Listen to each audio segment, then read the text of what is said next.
السلام علیکم دوستوں، نئے آنے والے معزز سامعین سے گزارش ہے کہ جنہوں نے ابھی تک ہمارے چینل کو سبسکرائب نہیں کیا، برائے مہربانی ہمارے چینل کو سبسکرائب کریں اور بیل آئیکن کو ضرور پریس کریں تاکہ ہر نئی آنے والی ایپیسوڈ آپ کو بروقت مل سکے۔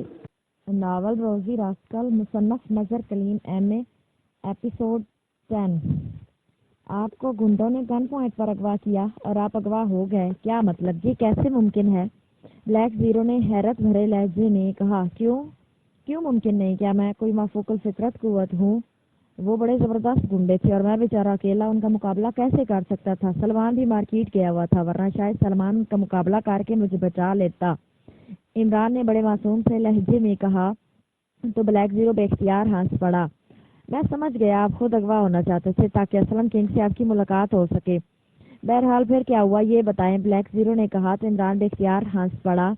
ہونا کیا تھا؟ اسلم کنگ سے ملاقات ہوئی اور اسلم کنگ نے ازراہ عنایت مجھے تفصیل بتا دی کہ اس کا کیا منصوبہ ہے اور اس نے اس کے لیے کیا اقدامات کیے ہیں اور کس کے کہنے پر یہ منصوبہ تیار کیا ہے۔ عمران نے مسکراتے ہوئے کہا، کیا کوئی نیا منصوبہ سامنے آیا ہے؟ بلیک زیرو نے چونک کر کہا، نہیں، وہی منصوبہ ہے، کافرستانی وفد کو بین الاقوامی کانفرنس کے دوران ہلاک کرنا اور اس انداز میں ہلاک کرنا کہ الزام پاکستانی حکومت پر آ جائے۔ البتہ اس نے ایک بات بتائی ہے کہ اس منصوبے کا اصل کرتا دھرتا صدر صاحب کا ملٹری سیکرٹری تھا، لیکن اس نے گریٹ لینڈ کے چیف سیکرٹری کو ہاؤنڈ گروپ کو ہائر کرنے کی غرض سے یہ بتایا تھا کہ یہ کام پریزیڈنٹ صاحب کرانا چاہتے ہیں کیونکہ وہ پاکستان کے موجودہ وزیر اعظم کو تبدیل نہیں ہونے دینا چاہتے، کیونکہ اگر نیا وزیر اعظم جگریش آ گیا تو اس سے پاکستان کے لیے خطرات بڑھ جائیں گے اور وہ یہ کام اس انداز میں کرانا چاہتا ہے کہ حکومت پاکستان پر اس کا الزام نہ آئے۔ چیف سیکرٹری نے صدر سے ایک ذاتی خط بھجوانے کی فرمائش کی تاکہ ہاؤنڈ گروپ کو مطمئن کیا جا سکے کہ حکومت پاکستان کے خلاف کام نہ کرے گی، جس پر ملٹری سیکرٹری نے خود ہی صدر صاحب کی طرف سے خط بنا کر بھجوا دیا تھا، جبکہ اصل منصوبہ کافرستان کا تھا۔ عمران نے کہا تو بلیک زیرو نے اس بات میں سر ہلا دیا۔ اسلم کنگ نے آپ کو کیوں اغوا کیا تھا؟ کیا اسے معلوم ہو گیا تھا کہ آپ اس منصوبے کے خلاف کام کر رہے ہیں یا کوئی اور وجہ تھی؟ بلیک زیرو نے کہا، روزی راسکل جس نے ہاؤنڈ گروپ کے ٹیری ہاؤنڈ کو ہلاک کیا تھا وہ ٹائیگر سے بے حد متاثر تھی اور اکثر اس سے ملتی تھی۔ اس روزی راسکل نے اسلم کنگ کی ایک ڈیل کو جبراً اس سے چھین لیا اور اپنے نظام میں اس نے اسلم کنگ اور اس کے آدمیوں کو ہلاک کرنے کی بجائے زندہ چھوڑ دیا۔ یہ کام روزی راسکل نے ایک مقامی گروپ راجر سے مل کر کیا تھا۔ اسلم کنگ کو جب معلوم ہوا تو اس نے اپنے سنڈیکیٹ کے ذریعے راجر اور اس کے گروپ کو تو ہلاک کرا دیا، البتہ روزی راسکل کو اغوا کر لیا۔ پھر وہ روزی راسکل سے اس قدر متاثر ہوا کہ اس نے بین الاقوامی کانفرنس والا مشن روزی راسکل کے سپورٹ کر دیا، لیکن شاید اس تک یہ اطلاع پہنچ چکی تھی کہ روزی راسکل ٹائیگر کے ساتھ دیکھی گئی ہے اور ٹائیگر کا تعلق حکومت سے ہے۔ اس پر اسلم کنگ نے روزی راسکل کو یہ کام دیا کہ وہ ٹائیگر سے مل کر اس سے معلوم کرے کہ کیا واقعی اس کا تعلق حکومت سے ہے یا نہیں، اور اس کے ساتھ ہی اس نے روزی راسکل کی نگرانی بھی کرائی۔ روزی راسکل ٹائیگر سے ملی تو ٹائیگر نے اپنے مخصوص انداز میں اس سے اصل منصوبہ اگلوا لیا۔ اس پر اسلم کنگ نے روزی راسکل اور ٹائیگر دونوں کو اغوا کرا لیا۔ وہاں ٹائیگر نے اسے بتایا کہ اس کا تعلق موئی سے ہے اور میرا تعلق پاکستان سیکرٹ سروس سے ہے، تو اسلم کنگ نے میرے اغوا کو حکم دے دیا اور خود وہ واپس چلا گیا۔ ٹائیگر اور روزی راسکل نے اپنے آپ کو رسیوں سے آزاد کرایا اور وہاں موجود اسلم کنگ کے دونوں آدمیوں کا خاتمہ کر کے ٹائیگر نے مجھے فلیٹ پر فون کیا اور ساری تفصیل بتائی، چنانچہ میں اغوا ہونے کے لیے تیار ہو گیا تاکہ اسلم کنگ سے ساری معلومات خود حاصل کروں۔ پھر اس کے 3 گنڈے فلیٹ پر پہنچے اور میں گن پوائنٹ پر اغوا ہو کر ان کے ساتھ ان کے اڈے پر پہنچا۔ راستے میں انہوں نے اسلم کنگ کو میرے اغوا کی اطلاع دے دی تو اسلم کنگ نے کہا کہ وہ خود وہیں پہنچ رہا ہے۔ جب مجھے اڈے پر لے جایا گیا تو ٹائیگر اور روزی راسکل نے تینوں آدمیوں کا خاتمہ کر دیا۔ پھر اسلم کنگ وہاں پہنچا تو وہ اسے بے ہوش کر کے باندھ دیا گیا۔ اس کے بعد اسے ہوش میں لایا گیا تو میں نے اسے پوچھ گچھ کی تو اس نے وہی کچھ بتایا جو میں پہلے تمہیں بتا چکا ہوں، البتہ اس نے کافرستان میں جس پارٹی کا نام لیا ہے وہ وہی ہے جس کا ذکر ناٹران نے اپنی رپورٹ میں کیا ہے، راجیش پاٹل۔ یہ ساری منصوبہ بندی اسی کی ہے، عمران نے تفصیل بتاتے ہوئے کہا۔ پھر اسلم کنگ کا کیا ہوا؟ بلیک زیرو نے پوچھا۔ ہونا کیا تھا، اس کا خاتمہ ضروری ہو گیا تھا کیونکہ اگر اسے زندہ چھوڑ دیا جاتا تو وہ ٹائیگر اور میرے خلاف مسلسل کام کرتا رہتا۔ وہ 3rd کلاس رینک کا آدمی تھا، اس سے خواہ پریشانیاں پیدا ہوتی، عمران نے جواب دیا۔ لیکن اسلم کنگ کے خاتمے سے کافرستان کو یہ علم نہ ہو جائے گا کہ ان کا منصوبہ سامنے آ گیا ہے؟ بلیک زیرو نے کہا، ہاں ایسا ہو سکتا ہے، لیکن ناٹران اب خود ہی اس راجیش پاٹل کی نگرانی کر کے मालूमात हासिल कर लेगा, इमरान ने कहा और इसके साथ उसने फ़ोन को अपनी तरफ खिसकाया और उसका रिसीवर उठाकर नंबर डायल करने शुरू कर दिए। नाटरान बोल रहा हूँ, राब्ता कायम होती नाटरान की आवाज़ सुनाई दी। X2, इमरान ने मखसूस लहजे में कहा। यस सर, मैं आपको कॉल करने ही वाला था। मुझे अभी अभी रिपोर्ट मिली है कि राजेश पाटिल के जरिए पाकिस्तान में मंसूबा मुकम्मल कराया जा रहा था, लेकिन अब ये मंसूबा फौरी तौर पर ड्रॉप कर दिया गया है क्योंकि पाकिस्तान में काफिरिस्तान के लिए कोई शख्स असलम किंग काम कर रहा है जिसने इमरान साहब पर हाथ डाल दिया है और राजेश पाटिल को उसकी इतला मिल गई। उसने प्राइम मिनिस्टर से गुफ्तगू की, इस गुफ्तगू का टेप मिल गया है, इससे सारी बात सामने आ गई है।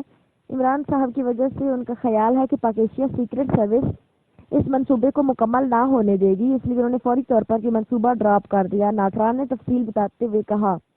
वो टेप सुनाओ, इमरान ने X2 के मखसूस लहजे में कहा। यस सर, दूसरी तरफ से कहा गया और फिर थोड़ी देर के बाद खामोशी हुई और फ़ोन की घंटी की आवाज़ सुनाई दी और उसके बाद प्राइम मिनिस्टर काफिरिस्तान और राजेश पाटिल के दरमियान होने वाली गुफ्तगू सुनाई देने लगी। इमरान खामोश बैठा सुनता रहा, फिर खामोशी तारी हो गई। सर, आपने टेप सुन लिया, अब क्या हुक्म है? नाटरान की आवाज़ सुनाई दी।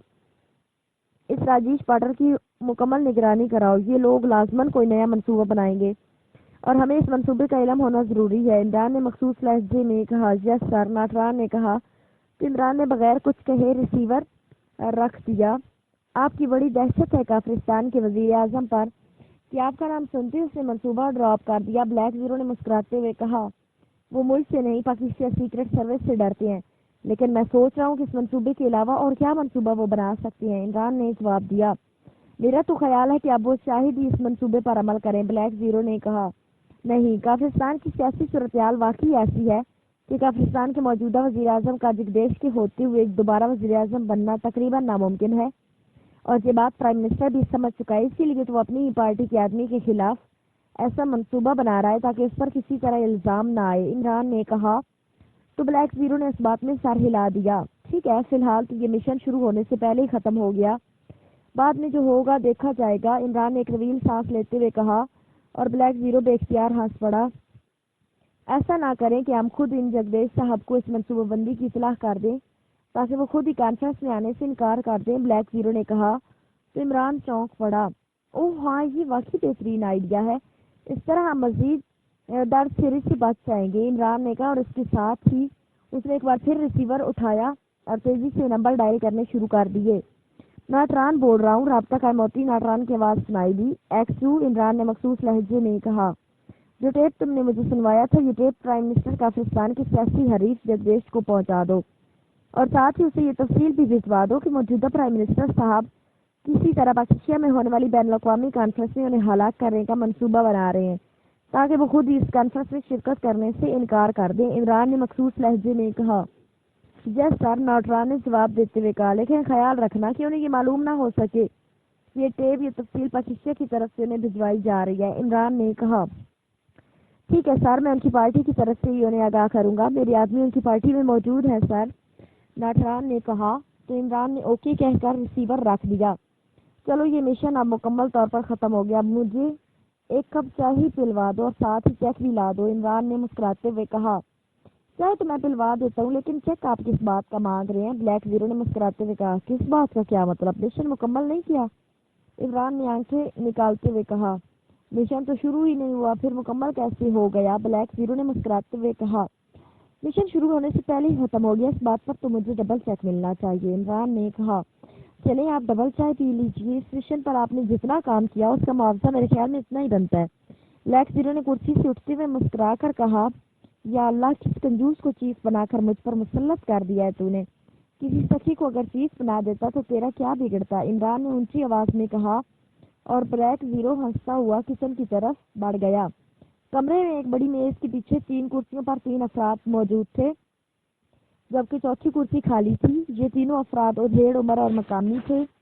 कमरे में मुकम्मल खामोशी थी और तीनों अपनी अपनी सोचों में गुम नजर आ रहे थे कि अचानक कमरे का अकलौता दरवाज़ा खुलने की आवाज़ सुनाई दी।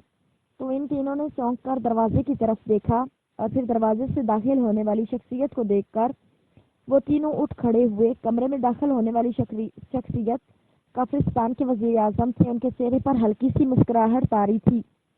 तशरीफ रखे वजीर आजम ने मुस्कुराते हुए कहा और खुद चौथी खाली कुर्सी पर बैठ गए। उनकी बैठती तीनों अफराद भी कुर्सियों पर बैठ गए। जगदीश साहब, आप पहले रिपोर्ट दें। वजीर आजम ने एक उधेड़ उम्र लेकिन बवकार आदमी से मुखातब होकर कहा, जनाब, मेरे पास एक टेप पहुंचाया गया जिसमें आपके और मिस्टर राजेश पाटिल के दरमियान होने वाली गुफ्तगू रिकॉर्ड की गई थी और साथ ही एक तहरीरी पैगाम भी है कि वजीर आजम साहब मुझे रास्ते से हटाने के लिए पाकिस्तान में होने वाली बैन अवी कॉन्फ्रेंस में इस तरह कत्ल कराना चाहते हैं कि इसका इल्ज़ाम हुकूमत पाकिस्तान पर आए। लेकिन पाकिस्तान सीक्रेट सर्विस ने उसका सुराग लगा लिया और ये टेप सबूत के तौर पर भेजी जा रही है। इसलिए बेहतरी इसी में है कि मैं पाकिस्तानी वफ्द के साथ इस बैन अवी कॉन्फ्रेंस में शामिल होने से खुद ही इनकार कर दूं। जगदीश ने ठहरे हुए लहजे में कहा और उसके साथ ही उन्होंने कोट की जेब से टेप निकाल कर मेज पर रख दिया।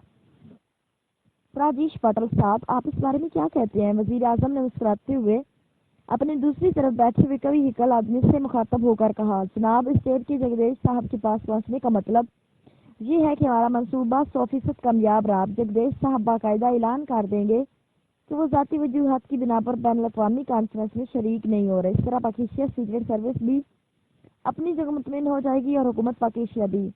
इस तरह इस बैन अवी कॉन्फ्रेंस की आखिरी नशिस्त जिसकी सदारत पाकिस्तान के सदर करेंगे को तबाह करना ज्यादा आसान हो जाएगा। राजेश पाटिल ने कहा, लेकिन ये मिशन कौन मुकम्मल करेगा? सदर साहब की शमूलियत के वक्त जाहिर है सिक्योरिटी इंतहाई सख्त होगी। जगदीश ने कहा, सिक्योरिटी जरूर सख्त होगी, लेकिन सदर और वज़ीर आज़म की सिक्योरिटी एक खास टेक्निक और रूटीन के मुताबिक की जाती है जिससे आसानी से निपटा जा सकता है।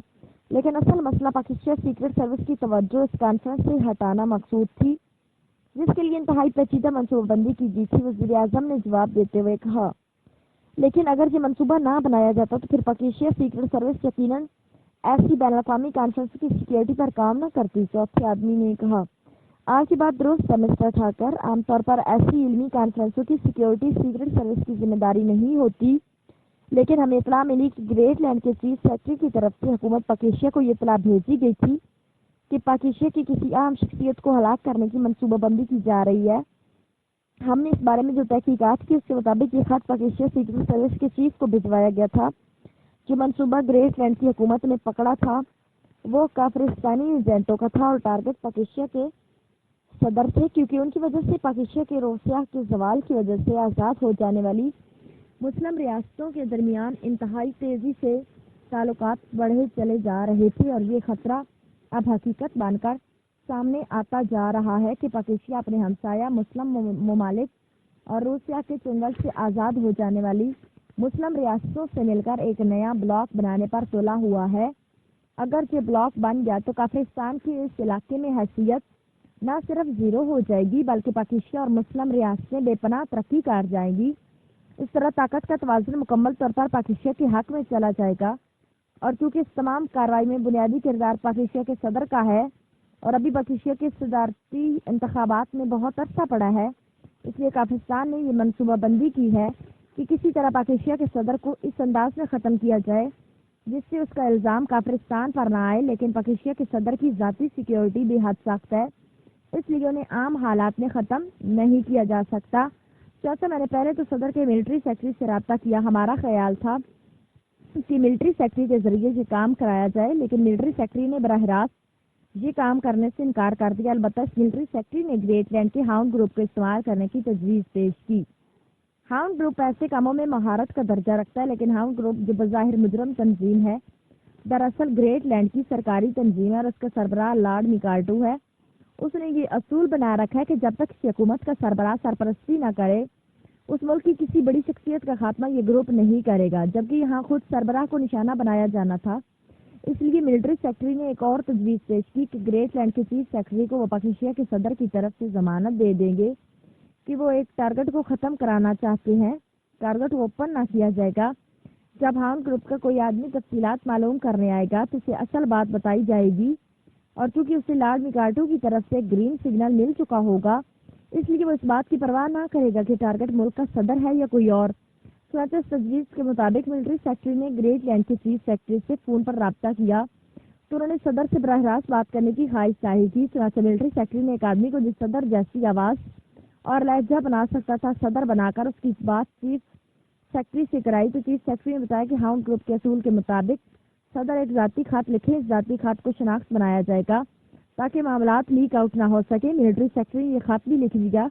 اس طرح معاملات ہماری منشا کے مطابق ہو گئے اور گریٹ لینڈ کے چیف سیکرٹری نے لارڈ میکارٹو کو یہ مشن مکمل کرنے کا حکم دے دیا۔ لارڈ میکارٹو نے ہاؤنڈ گروپ کے فارن اسٹیٹ کے انچارج کو مشن مکمل کرنے کے لیے گرین سگنل دے دیا، چنانچہ وہاں سے تفصیلات طے کرنے کے لیے ایک آدمی ٹیری ہاؤنڈ کو بھجوایا گیا۔ اس ٹیری ہاؤنڈ نے ملٹری سیکرٹری سے فون پر بات کر لی اور رات کو ہائی آفیسرز کلب میں ملاقات طے ہو گئی کہ اچانک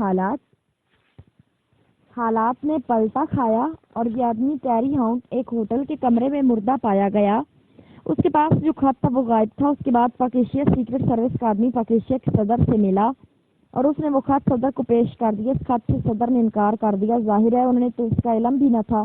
ملٹری سیکرٹری کے بارے میں سیکرٹ سروس نے بتایا کہ اس نے گریٹ لینڈ کے چیف سیکرٹری سے رابطہ کیا تھا۔ ملٹری سیکرٹری کو کال کر لیا گیا اور اچانک جب اس کے سامنے ثبوت رکھا گیا تو وہ گھبرا گیا اور اس نے ایسے ہی موقعوں کے لیے دانت میں چھپایا ہوا زہریلا کیپسول چبا کر خودکشی کر لی۔ پاکیشیا کے صدر نے گریٹ لینڈ حکومت سے رابطہ قائم کر کے جب ساری بات انہیں بتائی تو ہاؤنڈ گروپ کے اس مشن پر کام کرنے سے روک دیا گیا۔ اس طرح ہمارا منصوبہ ابتدا ہی میں ناکام ہو گیا۔ اس کے بعد یہ پیچیدہ منصوبہ بندی کی گئی اور یہ منصوبہ بندی راجیش پاٹل صاحب نے کی۔ انہیں اس بین الاقوامی کانفرنس کی آخری نشست میں پاکیشیا کے صدر کی شمولیت کا علم ہو گیا تھا اور ساتھ ہی یہ بھی علم ہو گیا تھا کہ کافرستان کی طرف سے جو وفد اس کانفرنس میں شرکت کے لیے جا رہا ہے اس کی قیادت جگدیش صاحب کر رہے ہیں۔ چنانچہ ان سارے حالات کو مد نظر رکھتے ہوئے یہ منصوبہ بندی کی گئی اور یہ ظاہر کیا گیا کہ کافرستان کے وزیر اعظم سیاسی رقابت کی وجہ سے جگدیش صاحب کو ہلاک کرنا چاہتے ہیں اور اس کے لیے پاکیشیا میں ہونے والی بین الاقوامی کانفرنس کا انتخاب کیا گیا ہے تاکہ اس کی ذمہ داری پاکیشیا پر بڑھ جائے اور وزیر اعظم پر اس کی ذمہ داری نہ آئے۔ راجیش پاٹل نے اس آئیڈیا کو سامنے رکھ کر منصوبہ بندی کی اور پاکیشیا میں کافرستان کے لیے کام کرنے والے ایک سنڈیکیٹ کے ذمہ یہ کام لگا دیا کہ وہ اس سلسلے میں کام کرے۔ ان کا منصوبہ یہ تھا کہ اگر یہ منصوبہ پاکیشیا سیکرٹ سروس تک پہنچ گیا تو وہ اس میں الجھ کر رہ جائے گی اور اس کا خیال اس طرف نہ آئے گا کہ اصل ٹارگٹ پاکیشیا کے صدر ہیں، اور اگر پاکیشیا سیکرٹ سروس اس منصوبے تک نہ پہنچ سکی تو اصل منصوبہ بہرحال وہی رہے گا۔ اب موجودہ صورتحال میں پاکیشیا سیکرٹ سروس تک یہ منصوبہ پہنچ گیا اور انہوں نے یہ ٹیپ اور پیغام جگدیش صاحب کو بھجوایا تاکہ وہ شرکت ہی نہ کرے۔ اس طرح پاکیشیا سیکرٹ سروس کے خیال کے مطابق یہ منصوبہ ہی ختم ہو جائے اور وہ لوگ مطمئن ہو جائیں گے اور ان کے تصور میں بھی یہ بات نہ ہوگی کہ اصل منصوبہ کیا ہے۔ چنانچہ جب جگدیش صاحب کانفرنس میں شرکت کرنے سے انکار کا اعلان کریں گے تو پاکیشیا سیکرٹ سروس کی اس کانفرنس سے ہر قسم کی دلچسپی ختم ہو جائے گی اور ہمیں اپنا ٹارگٹ ہٹ کرنے کی مکمل آزادی مل جائے گی۔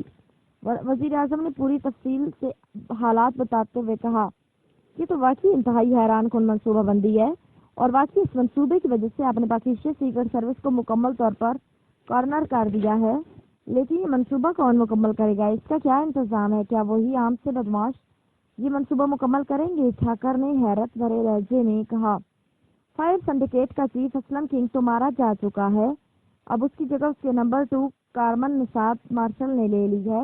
مارشل بھی ہمارا ہی آدمی ہے، بظاہر یہ منصوبہ فائر سنڈیکیٹ نے مکمل کرنا ہے۔ اس کے لیے راجیش پاٹل نے ایسا ہی ایک حیرت انگیز منصوبہ ترتیب دیا ہے۔ مارشل کارمن کی ایک دہشت گرد تنظیم سے کافی عرصہ منسلک رہا ہے اور وہاں کی حکومت کی نظروں میں آ جانے کی وجہ سے وہ وہاں سے فرار ہو کر کافرستان آ گیا۔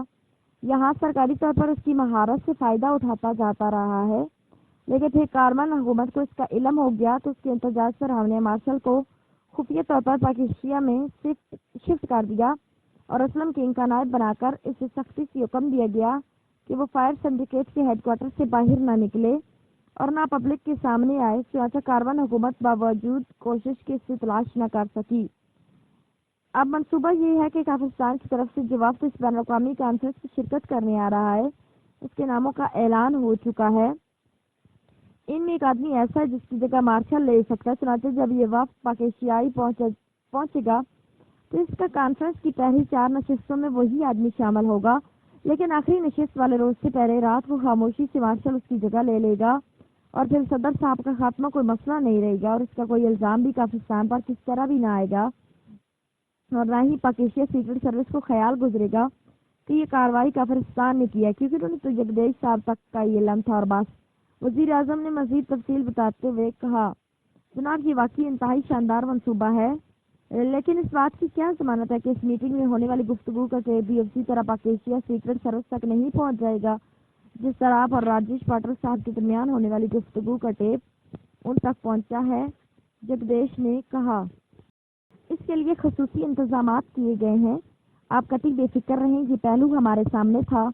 इस मीटिंग का मकसद सिर्फ आपको मुतमिन करना था ताकि आपके ज़हन में किसी किस्म का कोई शुबा बाकी ना रहे और ऐसा ना हो कि इसकी वजह से हमारी पार्टी के दरमियान इख्तलाफात रौनमा हो जाएं और इसका असर आइंदा इलेक्शन में हमारी पार्टी पर पड़े। वज़ीर आज़म ने मुस्कुराते हुए कहा, ठीक है जनाब, मुझे तो पहले भी कोई शुबा न था, लेकिन अब बहरहाल ये बात बिल्कुल क्लियर हो चुकी है। जगदेश साहब ने मुस्कुराते हुए जवाब दिया, मिस्टर ठाकर, आप राजेश साहब के साथ अपने तौर पर मामला तय कर लें, क्योंकि आपने पाकिस्तान जाकर मार्शल से काम लेना है, क्योंकि आपके बारे में पाकिस्तान में कोई कुछ नहीं जानता। वज़ीर आज़म ने तीसरे आदमी से मुखातिब होकर कहा, आप भी फिक्र नहीं जनाब, सब काम 100% ओके हो जाएंगे। ठाकर ने कहा तो वज़ीर आज़म ने मीटिंग बर्खा करने का ऐलान कर दिया और उठकर वो वापस कमरे के दरवाजे की तरफ बढ़ गया। उनके उठते ही तीनों भी उठ खड़े हुए और फिर एक एक करके वो भी वज़ीर आज़म के पीछे दरवाजे की तरफ बढ़ गए। इमरान अपने फ्लैट में बैठा अखबार के मुताले में मसरूफ था कि काल बेल बजने की आवाज़ सुनाई दी। सलमान, जनाब आगा सलमान पाशा साहब, ये सुबह सुबह किसको बुला लिया? मेरा तो नाश्ता अभी तक तैयार नहीं हुआ, तुमने मेहमानों को बुला लिया? इमरान ने ऊंची आवाज़ में कहा, मेहमान? और जहाँ इस फ्लैट में? जनाब मेहमान भी वहाँ पहुँचते हैं जहाँ मेहमान नवाजी का कोई बंदोबस्त होता है। इस फ्लैट वाले तो खुद किसी के मेहमान बनने के लिए हर वक्त तैयार रहते हैं, यहाँ किसी को कैसे मेहमान बुलाया जा सकता है? सलमान की राहदारी में से गुजरती हुई आवाज़ सुनाई दी और इमरान बेख्तियार मुस्कुरा दिया। वैसे वो हैरान था कितनी सुबह कौन आ सकता है। क्या अली इमरान जो टाइगर का उस्ताद है उसी फ्लैट में रहता है? अचानक दरवाज़ा खुलने की आवाज़ के साथ ही इमरान के कानों में रोजी रास्कल की आवाज़ पड़ी तो इमरान बेख्तियार चौंक पड़ा। यहाँ सिर्फ उस्ताद नहीं बल्कि उस्तादों के उस्ताद रहते हैं, आइए तशरीफ लाइए। सलमान की मुस्कुराती हुई आवाज़ सुनाई दी और इमरान बेख्तियार मुस्कुरा दिया। वो समझ गया था कि सलमान की हुई अखलाक से इंतहाई शीरीन सुखन हो गया है। जाहिर है रोजी रास्कल एक खूबसूरत और नौजवान लड़की थी, इसलिए सलमान की ज़बान में शेरनी तो खुद ब खुद आ जानी थी। उस्तादों के उस्ताद, वो तो मेरा ख्याल है कि मक्कार और रैयार आदमी को कहा जाता है, रोजी रास्कल ने कहा और उसी लम्हे वो ड्राइंग रूम के दरवाजे पर नमूदार हुई। उसके पीछे सलमान था। ये साहब अपना तारुफ करा रहे थे, मिस रोजी रास्कल, और ये वाकई उस्तादों के उस्ताद हैं, आगा सलमान पाशा साहब। इमरान ने रोजी रास्कल के इस्तकबाल के लिए उठकर खड़े होते हुए कहा तो रोजी रास्कल बेख्तियार हंस पड़ी। अच्छा, फिर ये पहले सच्चे इंसान है जिनसे मेरी मुलाकात हो रही है, ये आपके मुलाजम है? रोजी रास्कल ने हंसते हुए कहा। अरे अरे आहिस्ता बोलो, अगर आगा सलमान पाशा ने ये सुन लिया तो सच्चाई का ऐसा बम फटेगा कि तुम और मैं दोनों या बीनी दो गोश इस फ्लैट से बाहर सड़क पर पड़े हुए नजर आएंगे, इमरान ने कहा और इसके साथ ही उसने रोजी रास्कल को बैठने का इशारा किया। क्या क्या कहा है तुमने? बेनी और खरगोश? क्या मतलब हुआ इसका? ये खरगोश कहाँ से आ गया? रोजी रास्कल ने कुर्सी पर बैठते हुए कहा। जाहिर है वो इस फारसी मुहावरे का मतलब न समझ सकी थी। हालांकि इमरान का मतलब था कि एक नाक दो कानों समेत ये मुकम्मल तौर पर बाहर फेंक दी जाएंगे। अगर सलमान पाशा शायर भी हैं और शायरी में उसका तखल्लुस खरगोश है, इमरान ने आहिस्ता से कहा तो रोजी रास्कल बेख्तियार खिलखिलाकर हंस पड़ी। खरगोश तखल्लुस? वाह, ये फ्लैट तो फिर अजायब घर हुआ, जहाँ तो वाकई अजूबा रोजगार लोग रहते हैं।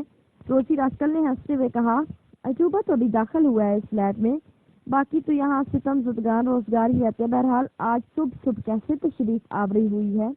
इमरान ने मुस्कुराते हुए कहा, मैं तुमसे ये कहने आई हूँ कि अपने शागिर्द टाइगर को समझाओ, वो मुझसे ऐसा सलूक करता है जैसे मैं अछूत हूँ। अगर मुझे गुस्सा आ गया तो मैं उसकी गर्दन भी तोड़ सकती हूँ। रोजी रास्कल ने अखलाक संजीदा लहजे में कहा। हंटर है तुम्हारे पास? इमरान ने इंतहाई संजीदा लहजे में कहा तो रोजी रास्कल बेख्तियार चौंक पड़ी। हंटर? क्या मतलब? हंटर का क्यों पूछ रहे हैं? रोजी रास्कल ने बेख्तियार चौंक कर कहा, टाइगर को हंटर की मदद से सीधा किया जा सकता है। मैंने तो सर्कसों में यही देखा है कि वैशी टाइगर गरज रहा होता है, गुर्रा रहा होता है कि अचानक हंटर वाली नौजवान लड़की उसके पास पहुंचती है और फिर टाइगर साहब की सारी गरज और गुर्राहट गायब हो जाती है और फिर वो हंटर के इशारे पर करतब दिखाने शुरू कर देता है। वैसे तो इस हंटर वाली की सारी खसूसियात तुम में मौजूद हैं, लेकिन हंटर तुम्हारे पास नजर नहीं आ रहा। इमरान अच्छे अंदाज में समझाते हुए कहा जैसे उस्ताद बच्चों को समझाता है। तुम्हारा मतलब है कि मैं हंटर की मदद से उसे सीधा करूं? روزی راسکل نے ہونٹ کھینچتے ہوئے کہا، ٹائیگر کو سدھارنا تو بہرحال ہنٹر کے بغیر ممکن نہیں ہے۔ عمران نے منہ بناتے ہوئے جواب دیا، اس سے تو اسے چوٹ لگ جائے گی اور میں یہ برداشت نہیں کر سکتی کہ میرے ہاتھوں ٹائیگر کو چوٹ لگے۔ روزی راسکل نے جواب دیا، ماشاءاللہ، تو کیا گردن توڑنے کا تمہارے پاس کوئی ایسا نسخہ ہے کہ جس سے چوٹ محسوس نہیں ہوتی؟ عمران نے کہا تو روزی راسکل بے اختیار کھلکھلا کر